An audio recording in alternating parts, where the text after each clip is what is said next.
Okay, topic 2. There's a reason why the Tenno dialogue seems cliche and childish. This comes from Reddit. What if we entirely took away his memory and took the burden of his son's death upon our own shoulders?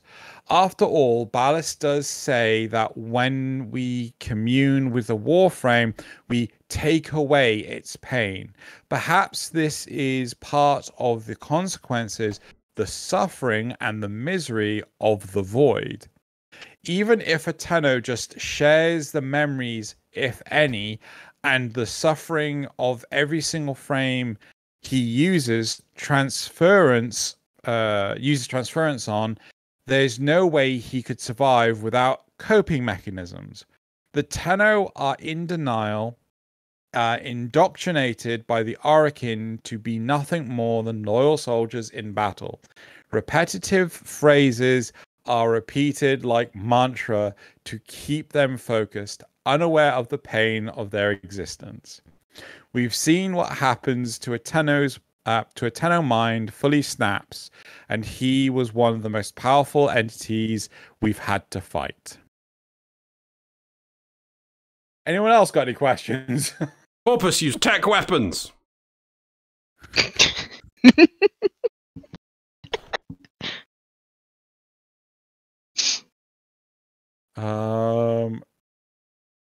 Okay, so this is specifically about the We end will of the fight with sacrifice. honor. You were waiting for me to talk, weren't you? He's going to do it again. I know he's going to do it again. Like, he's shaking his head as if he's not going to do it, but I know he's going to do it again. He's just waiting for me to read out some part of the original topic on Reddit. He's going to say, no, I'm just scratching my chin or something. And he's like, nah. Okay, so this is at the end of the sacrifice quest. We tell the wall man that we killed Isha, Umbra's son. What if we aren't just sharing Umbra's pain? What if we took away their entire memories? Even if we wait, do we talk to Wally in the sacrifice? I don't remember that. I don't remember that. Yeah, I don't think so. We tell the wall man that we killed. Like, take that, wall man. Are we talking about Ballas? Even if we don't take away. Okay, this is an odd talk. Well, so what they're basically saying is, Joe, that there's something, we're basically mind controlled, and that's why our speech is so repetitive and redundant. Ah, I forgot it. Is this it? I forgot more of them? No, it's not what I wanted.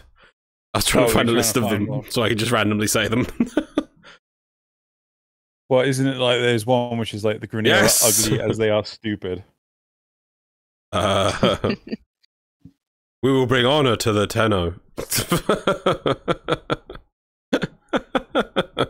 My Warframe is the hand, and I am the will. And for the Lotus, who's been gone for the past, 3 years? God. Oh god, this is definitely my favorite one because it just attack us and we will counter. She went out for milk and has not come home yet.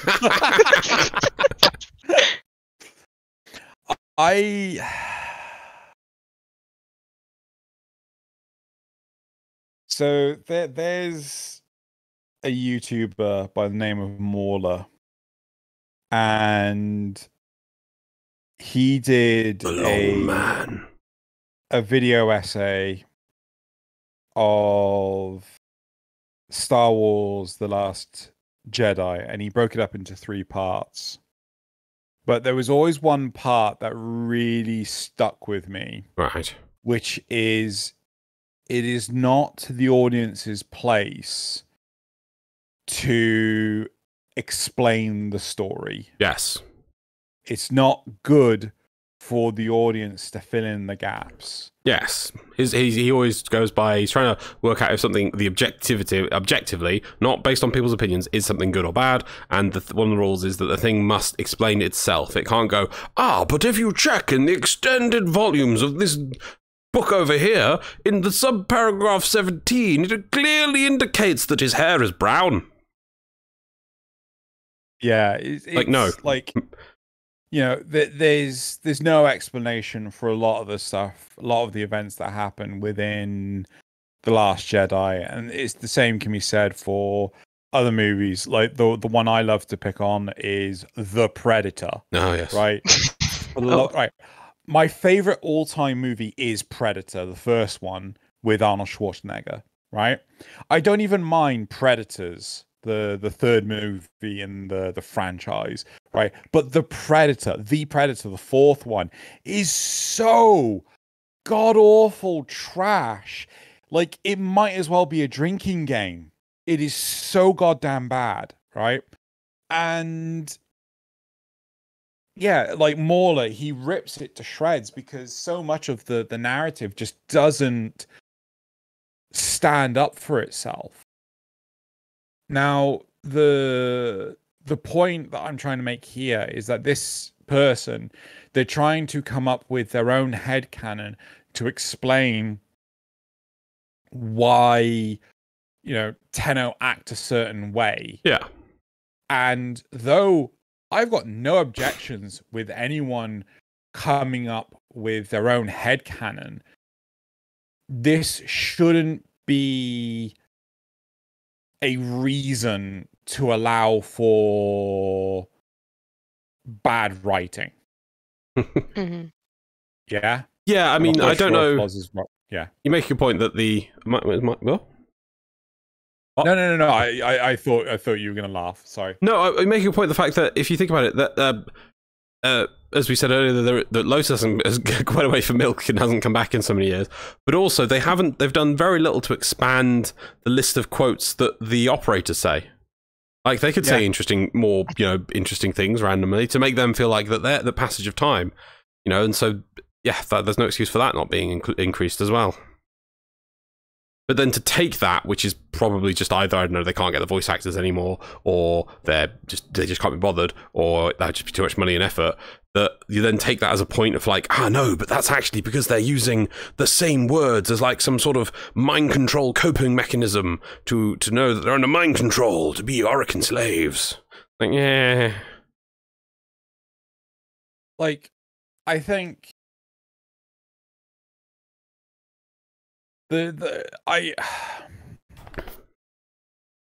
I think a large part of this relies heavily on the way. So a large part of DE's writing for the narratives within Warframe relies heavily on something that J.J. Abrams kind of developed with Lost and further perfected with Mission Impossible 3. I will always, champion that movie, which is the whole mystery box. What are stories if not just mystery boxes? Yeah. And though it's all right in some cases, in other cases, it's just like, no, dude, you're going ham on this. You got too many. Like, when we had all of a sudden the Heart of Deimos, its predefined notion just shatters any thought of how the operators work within the Warframe canonical universe. Right? So, wait a second. As an operator, I can't function without the Heart of Deimos being there. Mm-hmm. Yeah, I thought they learned their lesson with Fortuna, because you've got the Unum on the plains of Adeline, like, the super important Orokin living tower. It's like sentient, and it actually has a consciousness, and it can it's doing things, and it can do things, and it fights the Eidolons. It's so amazing. Look at it, it's so beautiful. Does it do anything? What? No. Well, no, but look at it, it's so beautiful and so important. You don't know how important this is. It's so important. The sentients want it. It's The important. Why is it Gruneo important? want it. It's so important. You have to protect it. Okay, will it do anything? No. Then, you know, Fortuna was just like, there's some people in the snow. Go to people in the snow. I'm like, okay, that's good. I can do that. And it's a skateboard. It's our fault. But then it's like, yeah, as you say, for Deimos, it's like, this is the heart of the void. Oh, it's broken. Oh no, it's broken. You've got to fix it, otherwise the whole game will stop. Oh, I fixed it. Good. It'll now never be a plot point ever again. Well, like, even if it is, like, a part of me wonders, wait a second, would it not be advantageous for us to close the void? No? Well, no more sentients can get back to the origin We system. still don't don't know have how to they're deal getting with- back. Well, no, because I thought the whole point was they come. So they come through the void from Tau, and I mean, yeah, there's sentience being produced in the origin system, right, by Natar, but my Well, understanding. I also thought that I'm one of the confused. we don't know. One of the theories is of why it took them so long to come back is some of them just came back the long way. They went the long route home. Yeah. You know what? There's no way to know, is there? Yeah, There 'cause I is. think the void was supposed to be poisonous to them, is why. Yes, It was. makes them infertile. No, there is but one. No, but like that was the plot point in the second dream. That's why Yeah. they couldn't follow you.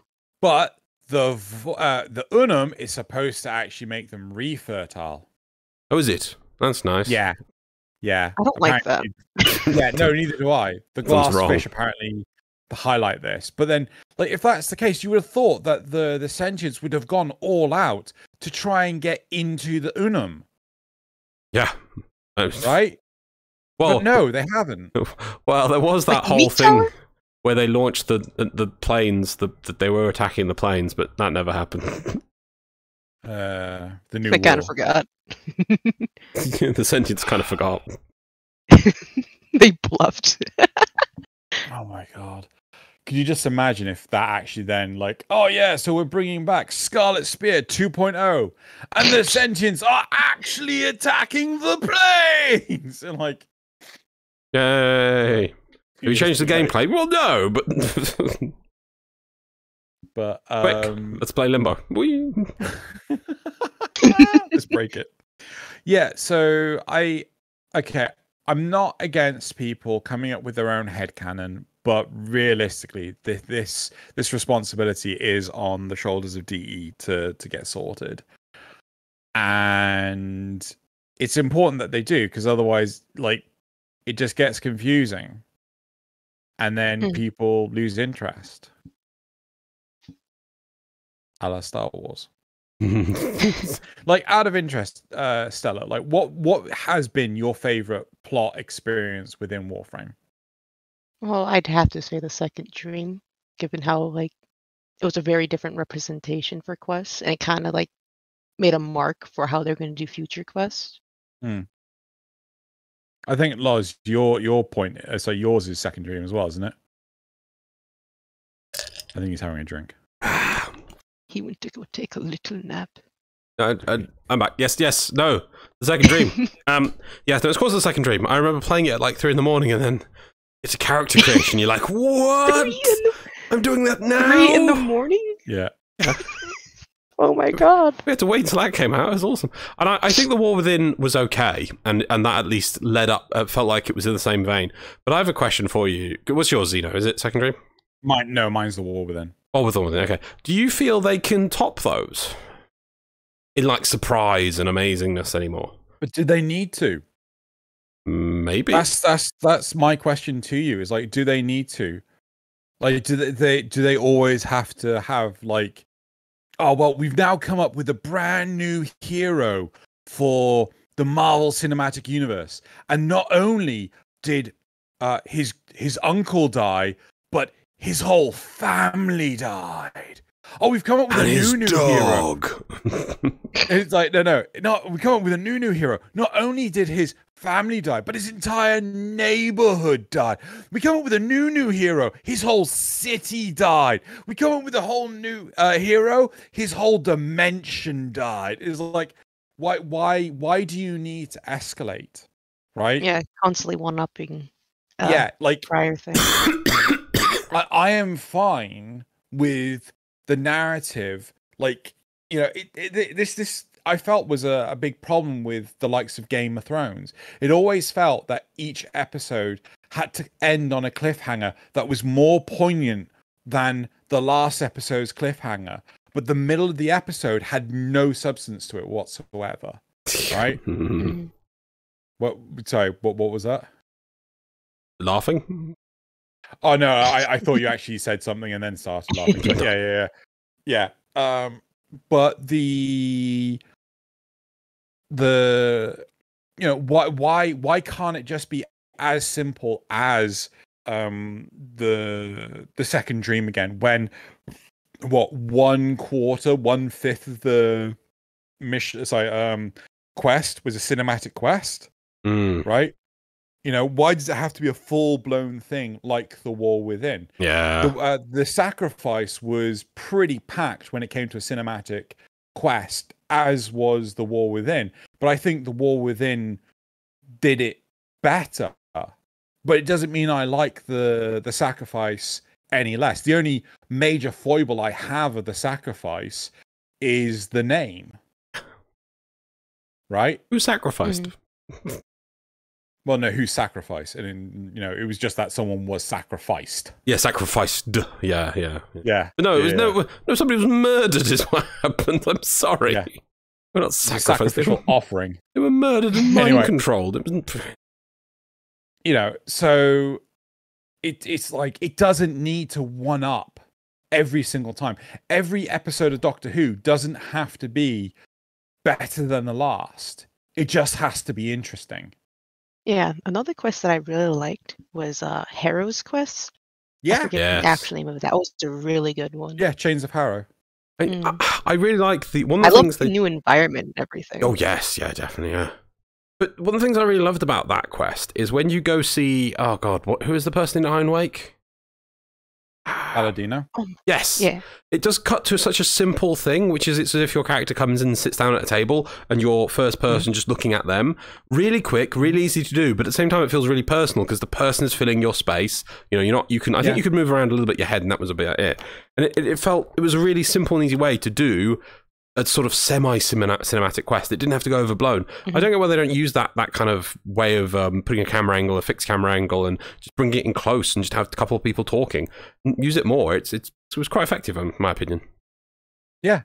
No, I completely agree. Dear me. Yeah, I'm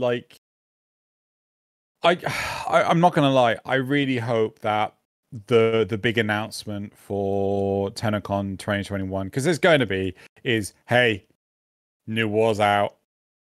Yeah, I really hope that's going to be the thing. We finished it. Yeah, because like they've already said that they're not going to be doing, oh god, what was the name of it? Lanes of Deviri.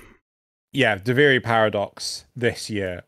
So unless they've got another open world just hidden like down their back pocket or up their sleeve, like I really don't think kind of there like is. what they did with Deimos. Huh? Kind of like what they did with Deimos. Yeah, I mean, like, out of interest, Stella. Sorry, I'll get there eventually. Sorry. It's fine. How did you feel about Deimos? Did you like it? Were you impartial to it? Yeah, I was mostly impartial because I never really. I mean, the plain areas like Orbalis and Fortuna are great and all, but I mean, they promise something else and then they basically make something very similar. Like to Deviri, you were just given Deimos. Not saying that it's not bad. It's just it was kind of out of nowhere. Yeah. I guess I can understand like production probably is like C's probably doing things in the background. It's probably taking longer than they intended, which is quite common with them. But it almost, I still feel Deimos was kind of like, right, we have to finish one project, we'll finish this one. It's like, but it really needs more time. And instead it was just the sort of, we've done the Grenier open world, we've done the Corpus, so we might as well get the infested one out of the way. And if it was allowed another year in the oven, it would have been a proper big map, with more interesting thing instead of the sort of almost claustrophobic thing that it has. Like, yeah, it's actually quite small. Yeah. I mean, I don't mind the claustrophobic nature of the environment. It's just that there was no iteration on top of what was already established with all Valis, right? And then the quest could have seriously done with like another 2 or 3 sections, and like, hey, do you know what you could do? Leave the quest open ended. You don't know who was doing all the puppeteering, instead of it just being Grandmama. Yeah, I kind of thought that was going to be the Entrati. kind of that was going to be the driver for going to Deimos. It's like you have to find out who the villain is. Your whole point is, as you progress, is to keep the Heart of the Void going. No, we're just going to round that off. Oh, you grandma! You're such a character. I hate that family. It felt like very much a Scooby-Doo villain ripping off the mask. So much hatred. Right. We haven't really spoken much about this topic at all. We've just got on our own thing. Well, the problem is the Tenno are intrinsically tied to the cinematic quests. That's basically they were the first where that's how they started. Yeah, and they sort of carry it through. So, and the fact that we've had such a gap of them is why we're just filling in the void blanks, the voids, so to speak. Here's a question for you both, right? Yeah. So they raise a point which is universally accepted, that Umbra is experiencing this constant pain of the Dax murdering his own son, right? My question to you is, do the other warframes we currently have in our arsenal, do you feel, because we're all talking about headcanon here, are they going through a similar painful experience, or do you think something else? No, because of Mirage's quest. Okay, I want Stell to give her opinion, and then I'm going to ask you to elaborate. I was going to say no too, because I think I forget the story, to be honest, but I think it was because Umbra was supposed to be different than all the other warframes. He was supposed to be like, I think it was explicitly said he was a warframe with memories or something. I don't remember. It might have been. I just remember him just being said to be a very different type of warframe. I do remember the mountains. No, I didn't. No, stop that. I do remember the reason. So, as I like to describe it, and Lars, please correct me if I'm getting any of this wrong. There was a first generation of warframes, right? That the Orokin used to fight against the sentients, but after a while, those warframes started to go mad. They started to commit suicide. They just, like, their existence just destroyed them. Yeah. Right. And that is so they basically shut down the first gen of warframes because they were failures. But then the second gen of warframes were put in combination with the Tenno, and the Tenno were, basically a blanket, a safety blanket that was used to help help the warframes operate properly. Yeah. Right. And I can only envision that the difference between the first gen and the second gen is literally the age between them, because the only flaw with the first gen was the fact that they didn't have Tenno, right? Well, I say flaw, the only hindrance was the fact that they didn't have Tenno. And I think the big thing with Umbra was he was one of the ones that suffered this whole memory issue, right? He would experience these memories that a Warframe, so a Tenno would help calm him down. Whether or not he actually got a Tenno, I don't know. I can only assume he didn't because he was locked in a box by Ballas. Well, no, he does. The player character. No. Originally. No. I don't think. I think you. I think they kills the son and then he locks him up. I think that's it. Yeah, that's what I mean. Yeah. Yeah. So like the first operator he gets is you. Yeah. Yeah. So I think that is how the narrative is structured when it comes to the Warframes.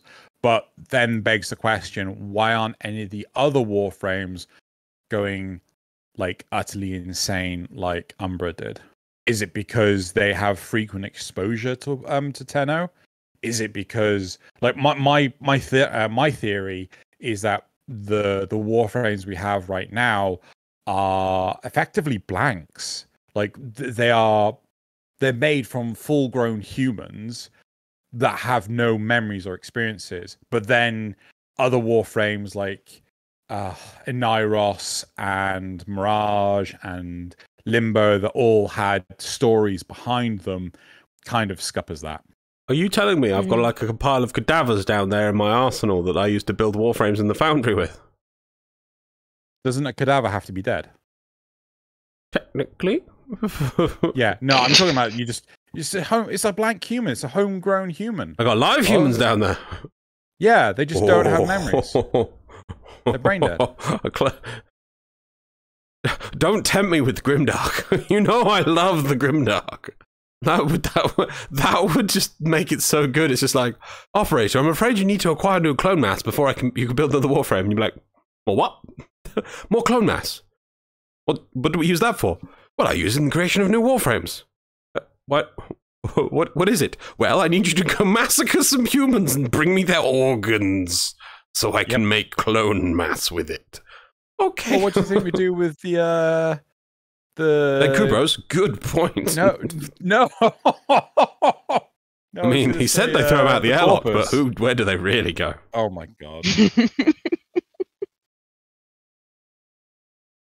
was going to say is that why we can only have 2 copies of a single animal companions, because the other copies are used to fabricate Warframes? Yes.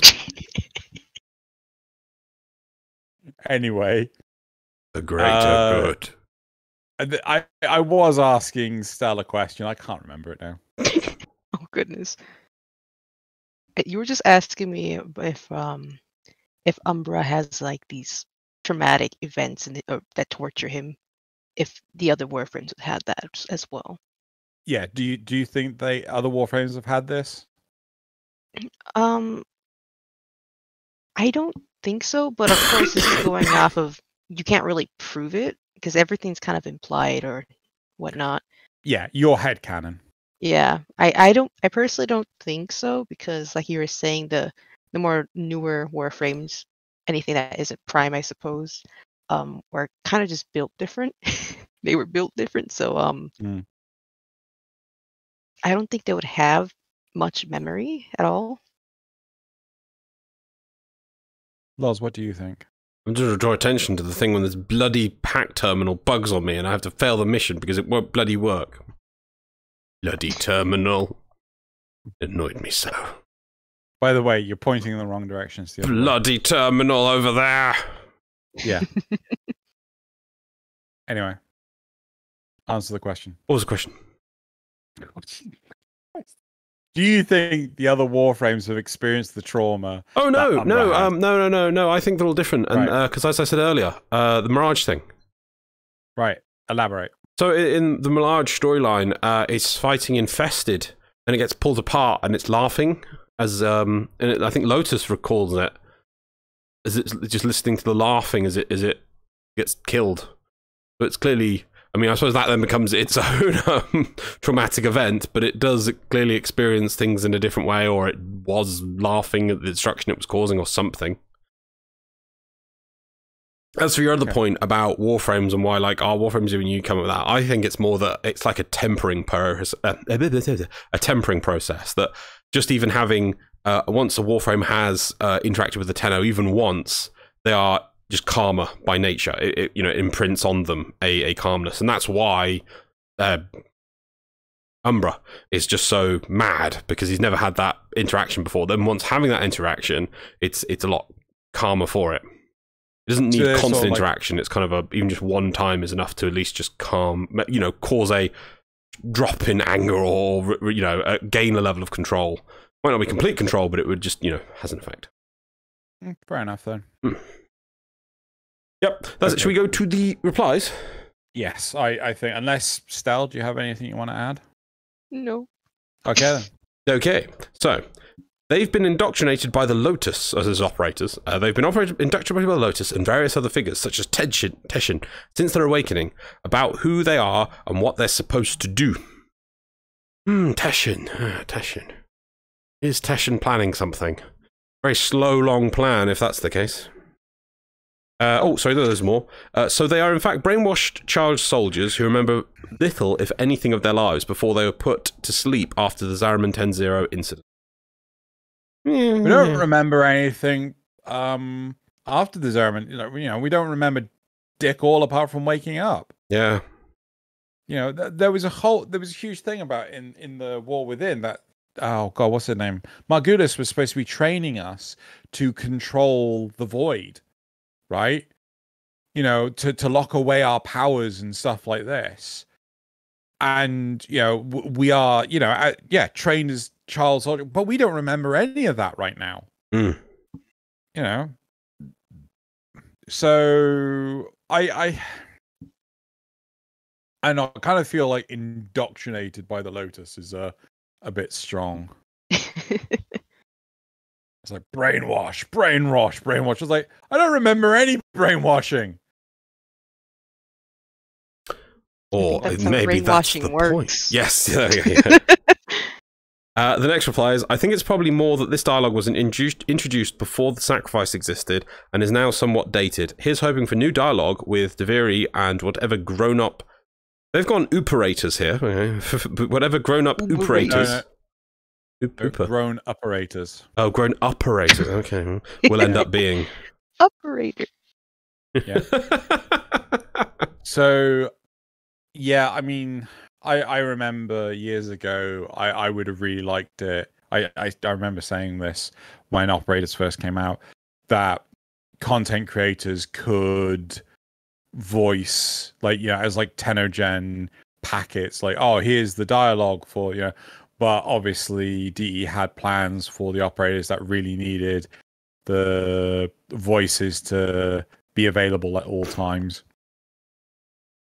So I think this is like, they're just dated. Yeah, and hopefully maybe they'll get expansions, but if anything, the priority lines will just get removed, like all of them. The last one is, it actually kind of makes me think of how in Pacific Rim, very good movie, there has to be two pilots to share the mental load of controlling a giant machine with your brain. Similar theme here, with the transformation of the original DAC soldiers into warframes, drove them mad with so much psychological and physiological pain that can only be alleviated with another person sharing the mental load of their consciousness. We only know that one Dax was done with this. There was it Gauss's Laverian entry where there's like, it sets the scene where there are all these kids. Was it Gauss or I can't remember. One of them, like there are all these kids pretending to be like warframes and things like this, and like the legendary warframes that would protect the Osterons or the Solarians or whatever. And then a warframe does turn up to actually save the day from the crushing Grineer / Corpus. So, I mean, I would totally, like, if you haven't listened to the Laverian entries, you should totally listen to those.